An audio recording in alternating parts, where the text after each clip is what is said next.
Como objetivos instruccionales nos hemos trazado describir los elementos fundamentales de todo método de desarrollo de software e identificar los principales métodos que existen para reconocer su enfoque y su orientación. Al finalizar este tema, queremos que usted pueda establecer las diferencias entre los diferentes enfoques y orientaciones del desarrollo de software y pueda determinar cuál utilizar para un determinado tipo de aplicación. A la vez que pueda también identificar los elementos fundamentales de cualquier método de desarrollo de software y distinguir a qué enfoque y a qué orientación pertenece dicho método.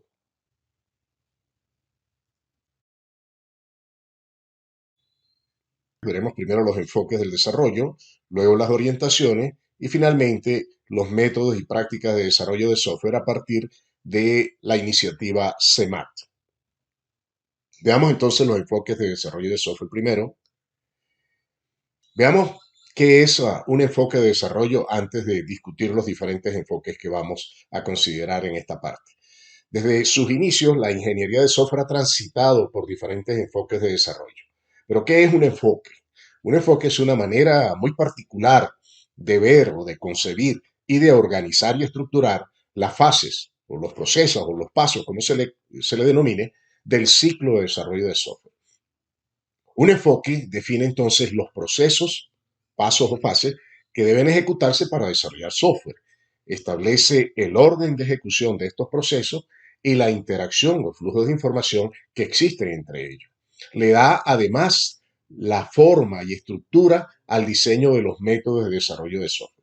Por eso es que el enfoque es fundamental, porque el constructor o el diseñador de métodos de desarrollo de software se fundamenta en un determinado enfoque para poder construir su método de desarrollo.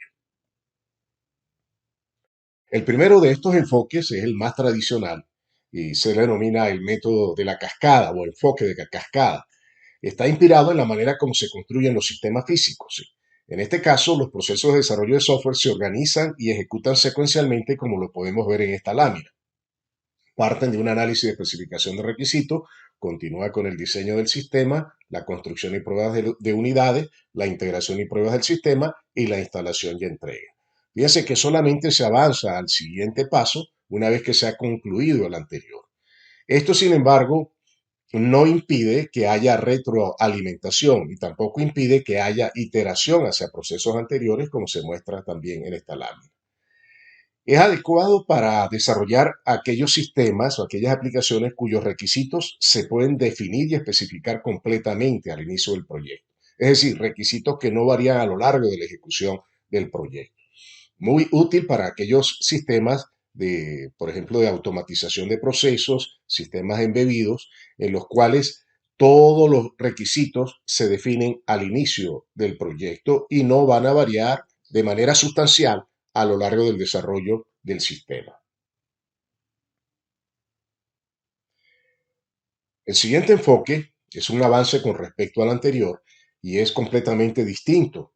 En lugar de ver el proceso de desarrollo como una secuencia de procesos, aquí se ve el desarrollo de software como un ciclo, casi como lo define su ciclo de desarrollo.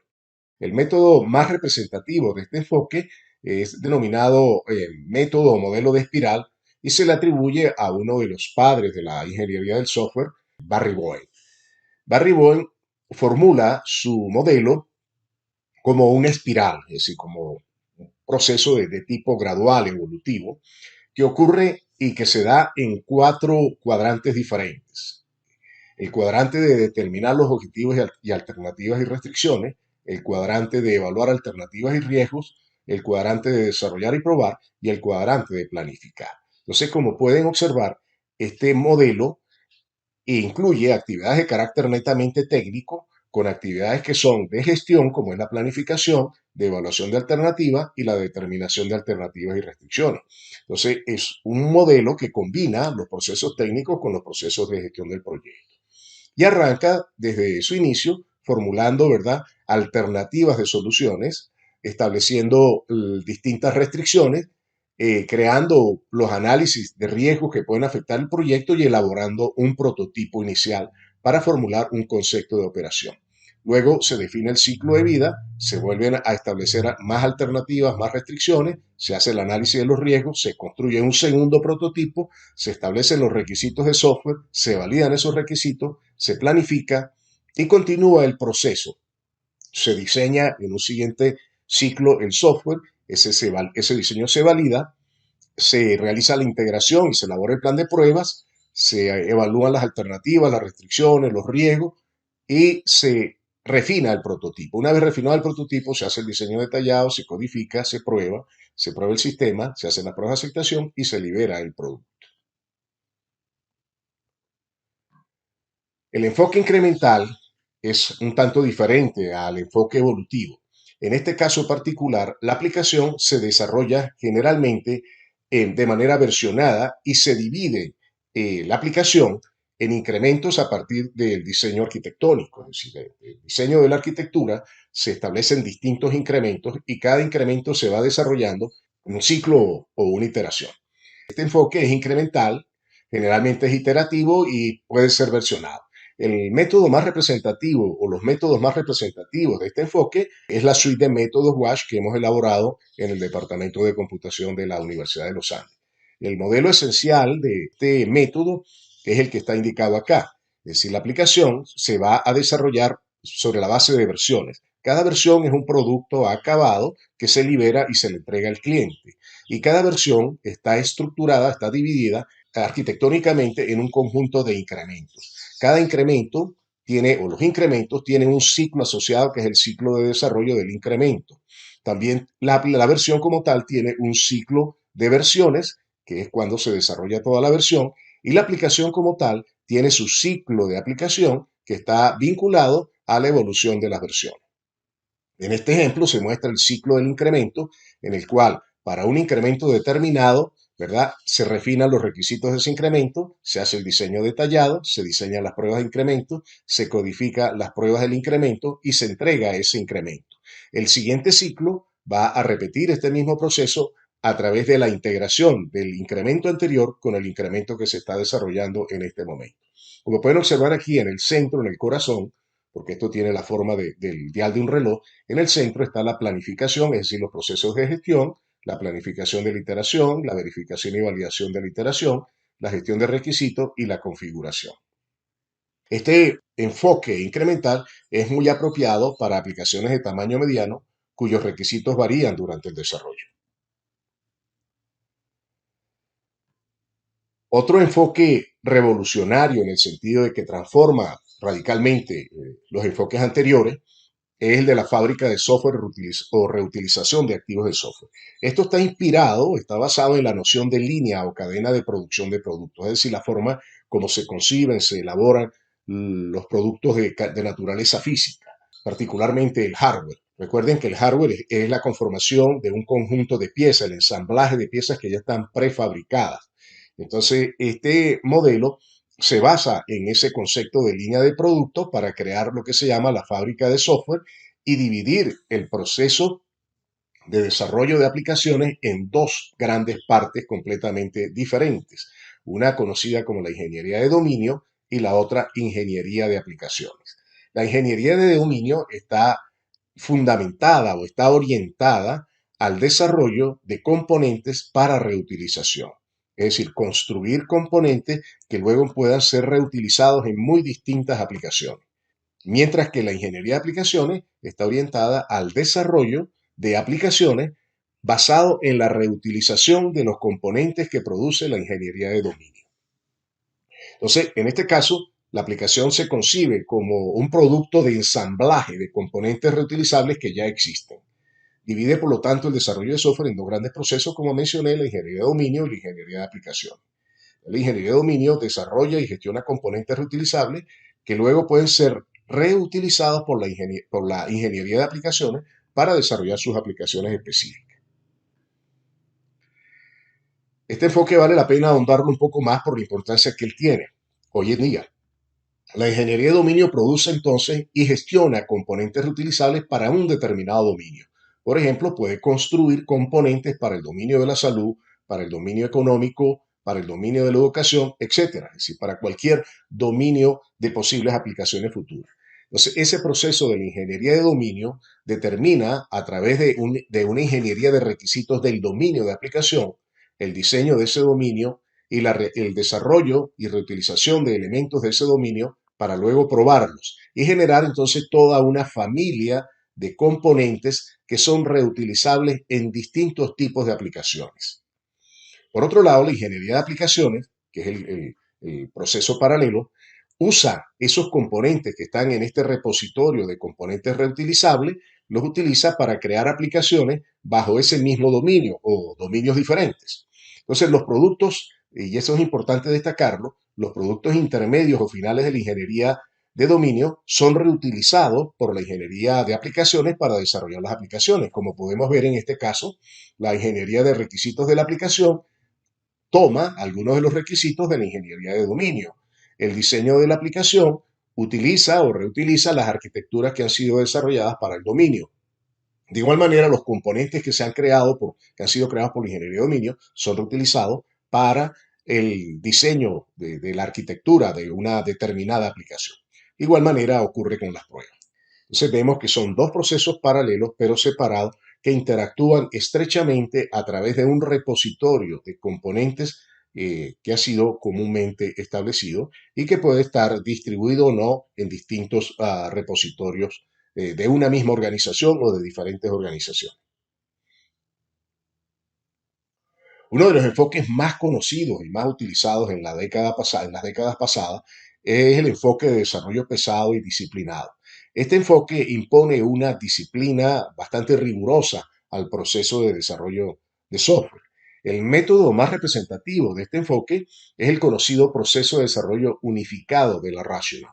Ese proceso consta de un conjunto de actividades que son las actividades tradicionales, las actividades técnicas o procesos técnicos y de gestión, como es el modelado de negocio, requisitos, análisis y diseño, etcétera, la gestión de la configuración y la gestión de proyectos, y organiza estas actividades en función de fases. Una fase de inicio del proyecto, una fase de elaboración, una fase de construcción y la fase de transición, es decir, de la puesta en operación de la aplicación. Observe que la aplicación se va desarrollando a lo largo de esta fase, pero se va desarrollando de manera iterativa. Es decir, que estamos iterando en todas estas actividades que están acá, se iteran en cada una de las fases. Entonces tenemos en este caso particular, por ejemplo, 4 iteraciones diferentes. La aplicación va avanzando y cada uno de los productos que se desarrollan en cada aplicación se van elaborando a lo largo de la fase. Por ejemplo, el modelo de negocio, que es el punto de partida del diseño, del desarrollo de toda aplicación, tiene su mayor actividad durante la fase de iniciación. Y observen que prácticamente en la transición ya no se modela el negocio. En los requisitos, observen también que el requisito, si bien se establecen una gran cantidad de ellos al comienzo, es en la fase de elaboración donde se establece la mayoría de los requisitos. Sin embargo, se mantienen las puertas abiertas para que en la fase subsiguiente esos requisitos puedan continuar elaborándose. Como mencioné, este método es iterativo, las actividades se repiten en cada una de las fases y está basado en una gestión rigurosa del proyecto y prioriza la documentación del sistema. De allí el carácter disciplinado y pesado que tiene este método. Este método es muy apropiado para aquellas aplicaciones de gran tamaño, es decir, aplicaciones en las cuales se requiera la participación de equipos de más de 10 desarrolladores. La razón de ello es que la disciplina que impone el método está fundamentada en la cantidad de procesos, actividades y tareas que deben desarrollarse y en la cantidad de productos intermedios que se elaboran, es decir, de documentos que se tienen que elaborar a lo largo del desarrollo, razón por la cual pues, se requiere de grupos de trabajo bastante amplios, bastante grandes, para poder abordar el volumen de tareas que el método requiere. Un enfoque mucho más reciente prácticamente revoluciona los enfoques anteriores, es el desarrollo ágil. En otras palabras, los enfoques de desarrollo ágil. El más representativo de este enfoque es el método de gestión de proyectos cuyo diagrama estándar o típico lo podemos apreciar en esta lámina. Este enfoque de desarrollo ágil y los métodos que están asociados a él están basados en lo que se llama el manifiesto ágil, que le da mayor valor a los individuos y sus iteraciones por encima de los procesos y herramientas. enfatiza el software que funcione por encima de la documentación detallada. Le da más importancia a la participación del cliente que a la parte contractual y le da mayor énfasis en la respuesta al cambio, es decir, a los cambios, más que el seguimiento de un plan preestablecido. Estos son los principios en los cuales se fundamenta el desarrollo ágil.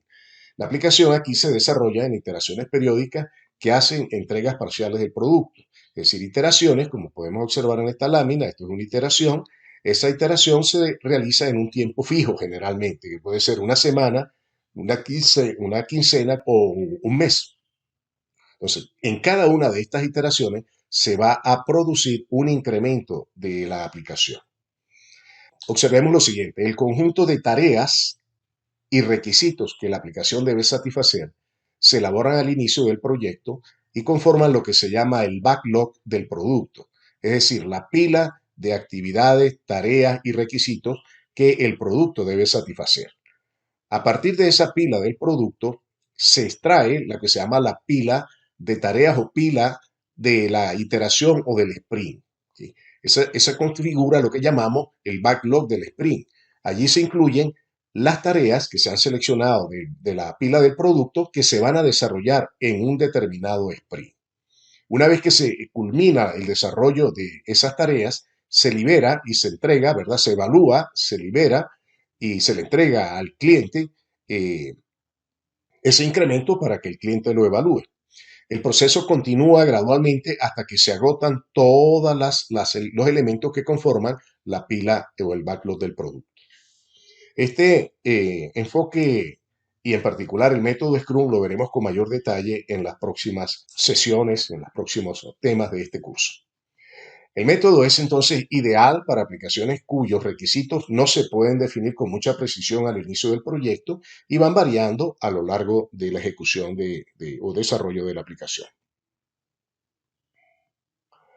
Un enfoque también muy utilizado en la actualidad es el enfoque de desarrollo cooperativo. En este enfoque, un grupo de desarrolladores distribuidos geográficamente contribuyen y cooperan en el desarrollo de una aplicación, como lo podemos ver en esta lámina. Sí, hay un conjunto de voluntarios que van a desarrollar distintas partes de la arquitectura de un sistema que ha sido previamente definida por un equipo formado por un líder de proyecto, por un experto del dominio y por un grupo de controladores de la calidad.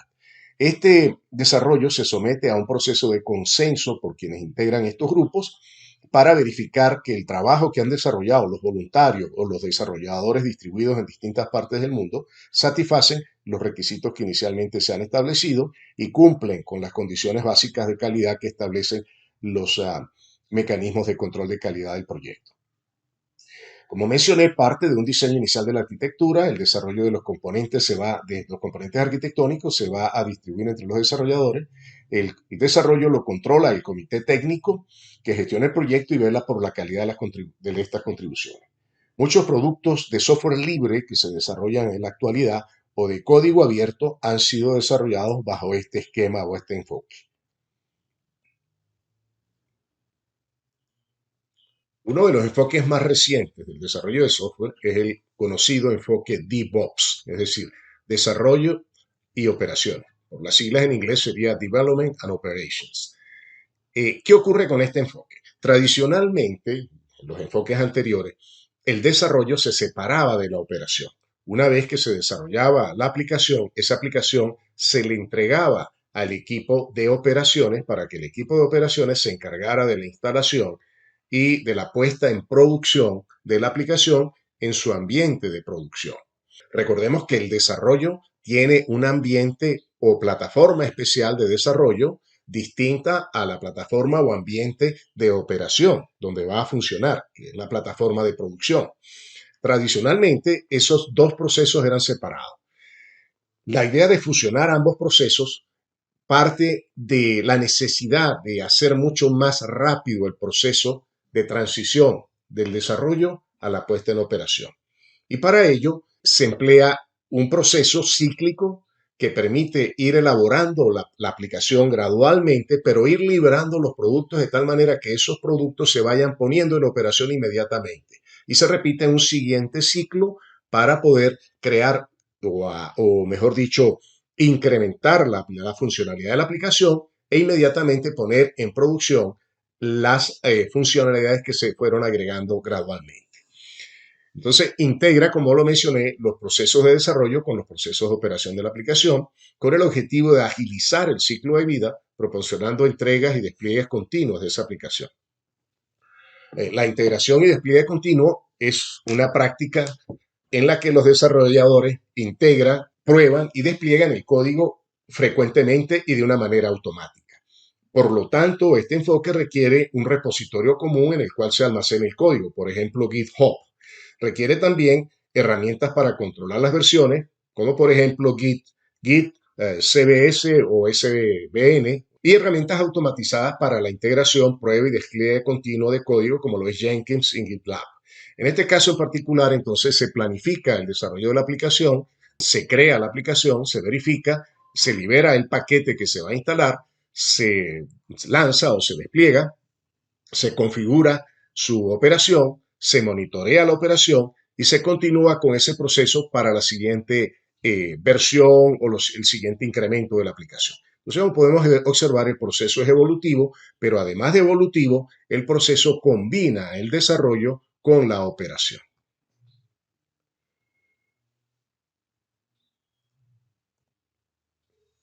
Veamos seguidamente las orientaciones del desarrollo de software. Lo que es una orientación. Una orientación es un paradigma o una manera de hacer las cosas que difiere sustancialmente de los anteriores y que cambia radicalmente la manera de hacer las cosas.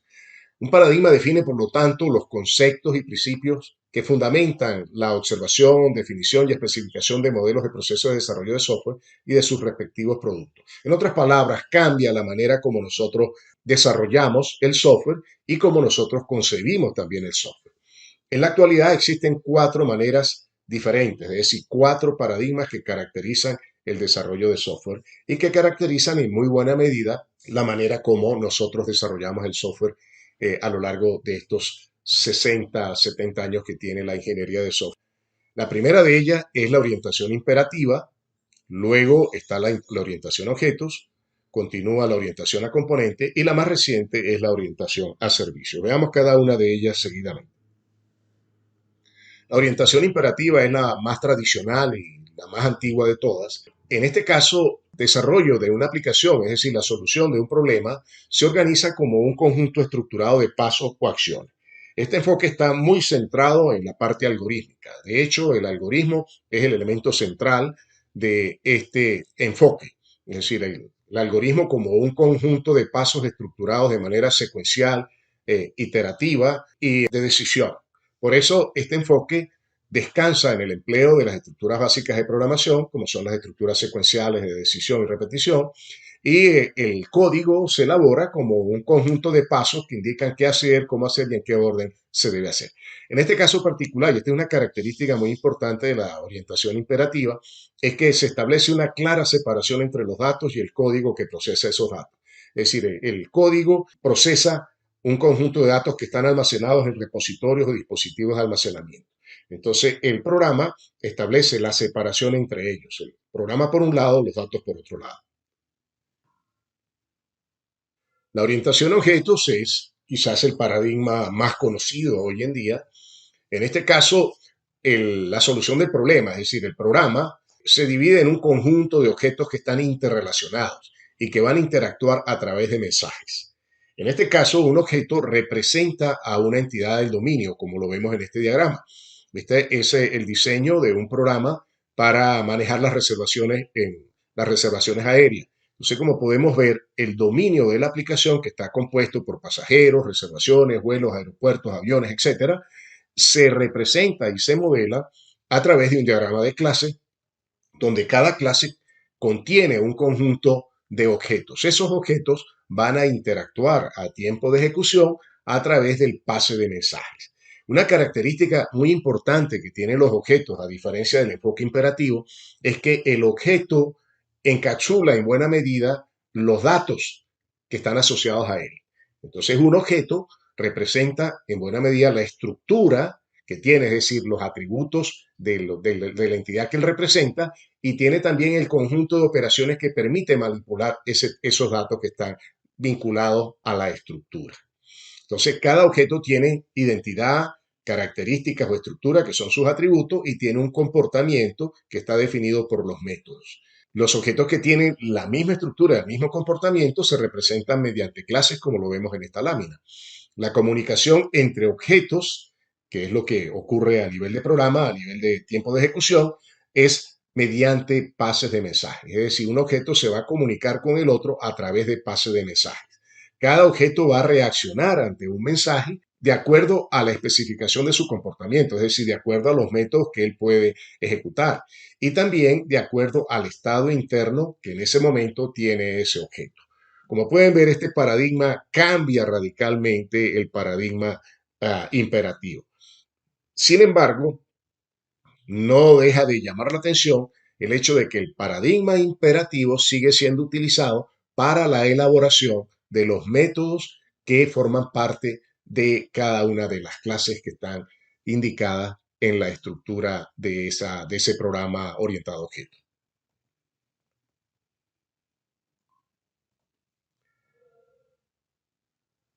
Una orientación mucho más reciente que viene de comienzos de este siglo es la orientación basada en componentes.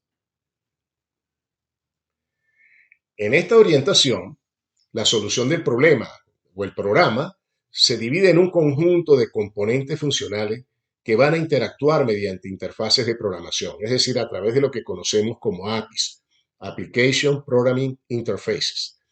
Cada componente aquí es autocontenido, es identificable y ejecuta un conjunto de funciones.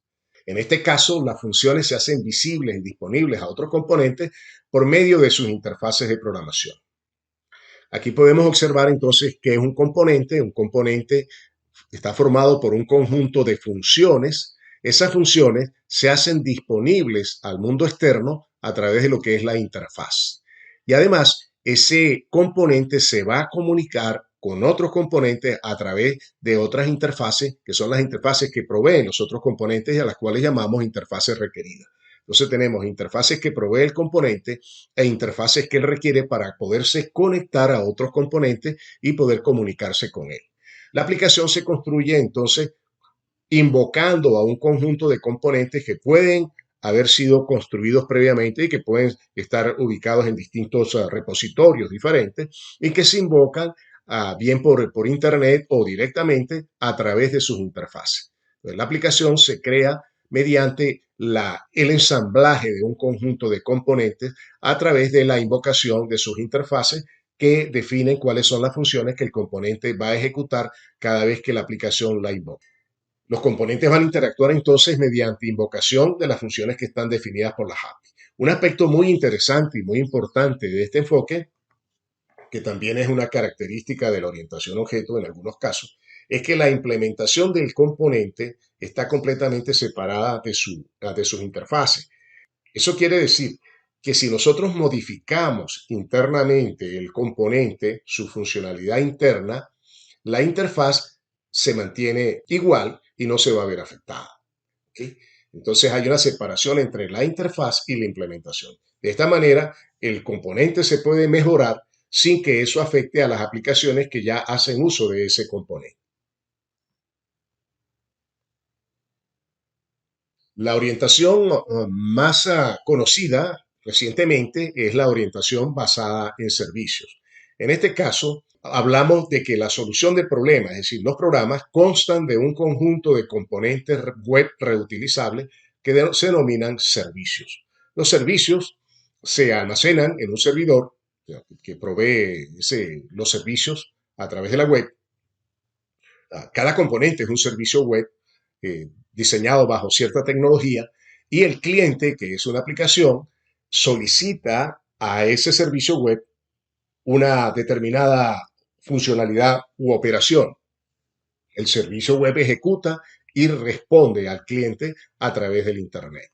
Entonces, los servicios residen en la web en distintos servidores y son identificados y accedidos a través de una dirección URL. Es decir, cada servicio tiene entonces una dirección URL, puede estar ubicado en distintos repositorios, en distintos servidores y se van a invocar, es decir, la aplicación la va a invocar a través del Internet por medio del URL. La ventaja de ello es que pueden integrarse a otros servicios y ejecutar así servicios mucho más complejos. Tanto la interfaz y el uso puede ser definida y descrita o descubierta a través de artefactos XML. Una gran ventaja que tiene este enfoque es que la aplicación se construye ensamblando distintos servicios web que pueden estar construidos o desarrollados en distintos lenguajes de programación y también pueden estar ubicados, como dije al comienzo, en distintos servidores. Entonces, la aplicación va a invocar a estos servicios de manera transparente a través del uso de artefactos XML. O sea, el XML juega un papel fundamental al permitir, ¿verdad?, que una aplicación escrita, por ejemplo, en Java, pueda comunicarse con un componente o un servicio web que ha sido escrito en otro lenguaje de programación como Python. Esto se hace a través, ¿verdad?, de interfaces APIs que están elaboradas a través del lenguaje o una variante del lenguaje XML. El modelo que caracteriza este enfoque es la conocida arquitectura orientada a servicios, conocida también como arquitectura SOA por sus siglas Service Oriented Architecture. Esa arquitectura establece lo siguiente. Hay un proveedor de servicios web, ¿verdad?, que se encarga de administrar el conjunto de servicios que se han elaborado. Recuerden que un servicio es un componente que provee una determinada funcionalidad y que posee, como lo mencioné anteriormente, un URL a través del cual se invoca. Un cliente, por ejemplo, una aplicación u otro servicio web, invoca los servicios de ese cliente a través del proveedor, para lo cual, ¿verdad?, utiliza un protocolo estándar para poder establecer la llamada y poder recibir la respuesta. Para poder ese cliente conocer dónde está ubicado ese servicio, tiene que acudir a un administrador del servicio, que es el que registra todos los servicios que existen en la red. Entonces, este administrador de servicio es prácticamente una página amarilla en la cual se describen y se direccionan los distintos servicios que están en la red disponibles y que pueden ser invocados por un cliente para resolver una determinada funcionalidad, es decir, para poder incorporar a su aplicación una determinada funcionalidad. Entonces, el que provee el servicio publica ese servicio en el administrador de servicio.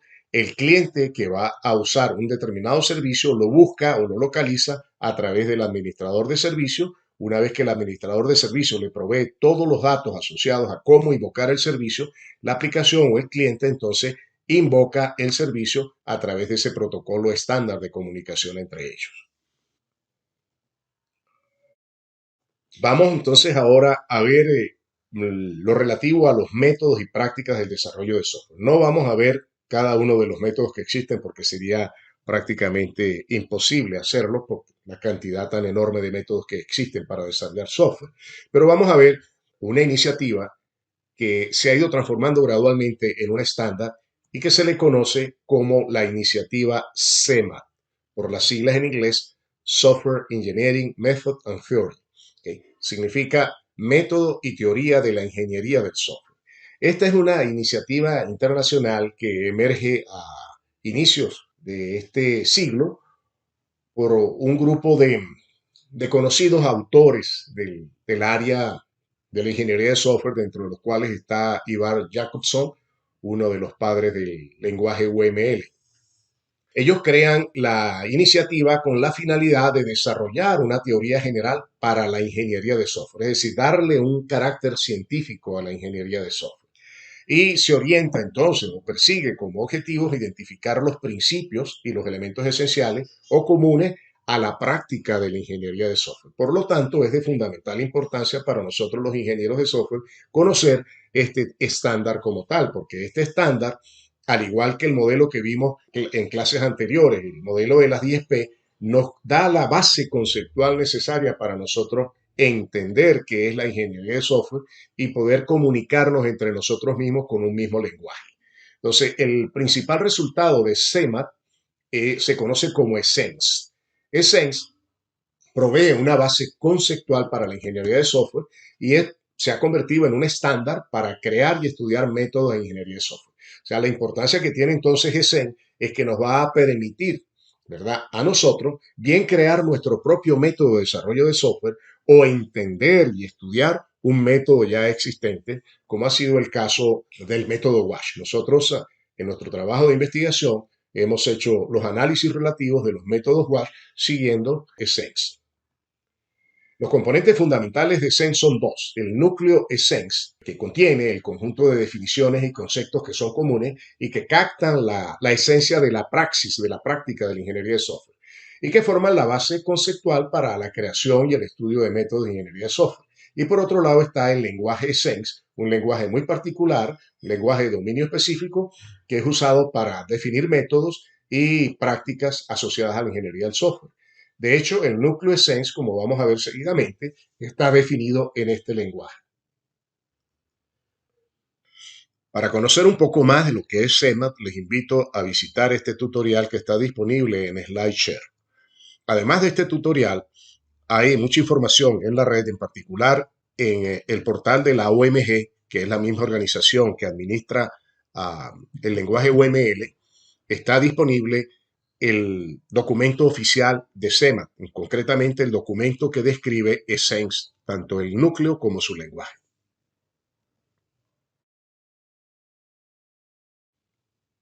El núcleo está organizado en tres áreas diferentes. El área asociada a lo que el cliente, ¿verdad?, utiliza, a la solución y al esfuerzo. Entonces el núcleo identifica y organiza aquellos elementos esenciales. SEMA los denomina alfas, que describen los métodos y prácticas de la ingeniería de software, o sea, que son comunes a los métodos y prácticas de la ingeniería de software. ¿Pero qué contiene el núcleo? El núcleo contiene alfas, que son las cosas con las que trabajamos en la ingeniería del software, los espacios de actividad, que son las cosas que hacemos en la ingeniería de software, y las competencias, que es el conocimiento y las capacidades que requerimos nosotros los ingenieros de software para desarrollar aplicaciones. En este caso particular voy a mostrar nada más dos de ellos. Aquí en esta lámina están las cosas con las que siempre trabajamos los ingenieros de software. Como dije, organizado en tres áreas: el área del cliente, el área de la solución y el área del esfuerzo. En el caso particular del cliente, el cliente durante el desarrollo tiene que ver con dos cosas importantes.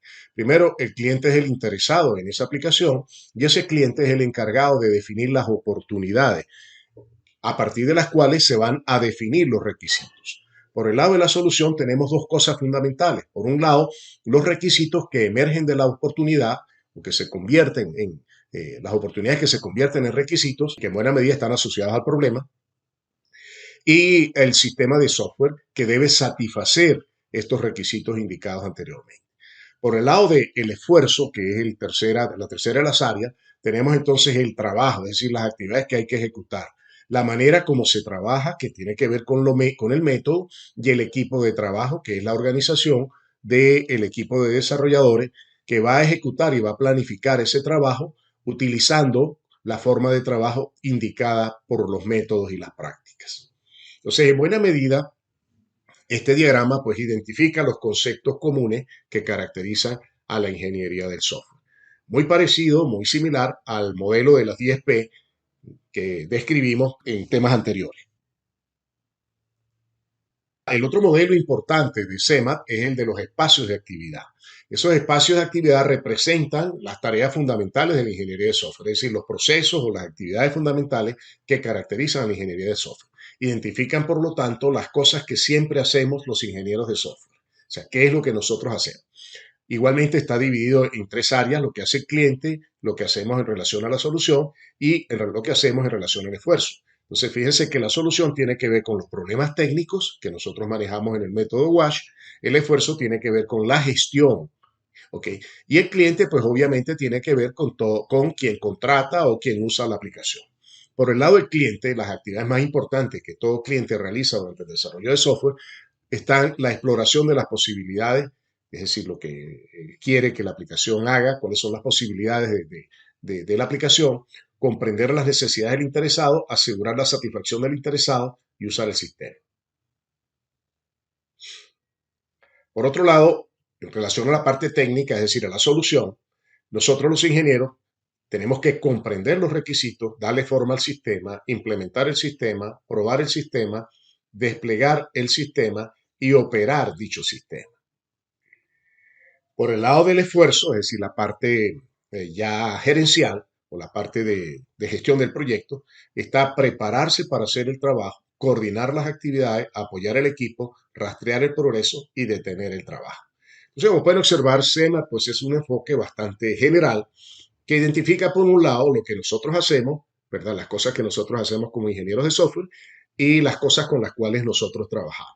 De esa manera, pues es posible entonces, a través del lenguaje que se está asociado a SEMA, poder crear o analizar los métodos de desarrollo de software que ya existen o crear nuevos métodos para desarrollo de aplicaciones futuras. Bien, terminamos así entonces este tema 4. En esta parte de este tema nos hemos centrado en tres cosas: enfoques de desarrollo, orientaciones y SEMA y Essence. Aquí vimos qué es un enfoque de desarrollo, por qué existen tantos enfoques diferentes para resolver un mismo problema, en qué difieren estos enfoques, cuál de ellos es más apropiado para aplicaciones cuyos requisitos se pueden definir muy bien al inicio del proyecto y cuáles son más apropiados para aplicaciones cuyos requisitos varían a lo largo del proyecto. En relación a las orientaciones o paradigmas, ¿verdad? Vimos qué es una orientación, cuáles son las más conocidas, en qué difieren estas orientaciones, en qué consisten las orientaciones imperativas y basadas en objetos y en qué consisten las orientaciones basadas en componentes y servicios. Por el lado de SEMA, vimos también qué significa la sigla SEMA y cuál es el propósito de esta iniciativa, qué es Essence, cuáles son sus componentes, qué es el núcleo Essence, para qué sirve, qué es un alfa, cómo está organizado ese núcleo, cuáles son las cosas con las que trabajamos todos los ingenieros de software y cuáles son las cosas que hacemos todos los ingenieros de software.